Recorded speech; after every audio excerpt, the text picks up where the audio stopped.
La iglesia primitiva era una iglesia perseguida, era una iglesia que crecía en un momento de la historia en el cual ser cristiano era estar en contra del Imperio Romano. Y por lo tanto eran perseguidos y asesinados, pero era una iglesia que verdaderamente vivía para el Señor, y por el Señor les costara lo que les costara, aún su propia vida. La iglesia del siglo XXI ha crecido, se ha expandido, se ha vuelto poderosa en la sociedad, se ha enriquecido económicamente hablando, pero lamentablemente a través de la historia la iglesia también ha perdido el amor, la sensibilidad, la espiritualidad que la iglesia de los primeros cristianos tenía. El libro de los Hechos registra algunas características de los primeros cristianos, de la iglesia primitiva administrada por los apóstoles. En medio de esta circunstancia difícil que ahora estamos atravesando, en medio de esta pandemia a nivel mundial, podemos reflexionar y volver a esos principios fundamentales que hemos perdido, imitando las características de la iglesia primitiva. El libro de los Hechos, capítulo 2, versículos 42 al 47, registra las características de la iglesia primitiva o iglesia apostólica. Se le llama así porque era administrada por los apóstoles de Jesús. En estos versículos, entre las características que se mencionan está que eran perseverantes en la doctrina de los apóstoles o en la palabra de Dios.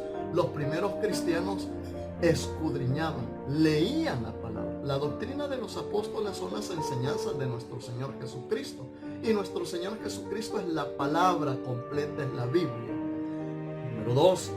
Perseveraban en la comunión y en la oración unos con otros. La iglesia de los primeros cristianos era una iglesia de oración, una iglesia que perseveraba, que era constante, no se rendía. Y les recuerdo que era una iglesia que se encontraba en medio de una persecución imperial. Número 3. Perseveraban en la unidad. Los primeros cristianos eran unidos y todo lo que tenían era de todos. No había egoísmo entre los miembros de la iglesia, había unidad, y es algo que nos hace falta mucho en nuestros tiempos. Aparte de eso, perseveraban en la casa de Dios, eran constantes, anhelaban estar en la casa de Dios todos los días. Además de eso, como testimonio de cada una de estas características, muchos se iban agregando a los que tenían que ser salvos de aquella oportunidad. En nuestros tiempos, como iglesia moderna, necesitamos regresar a esos principios.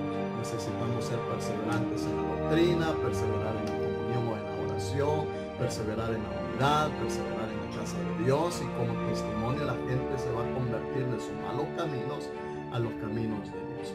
Hoy que nos encontramos en medio de esta situación difícil, tenemos que volver a esos principios.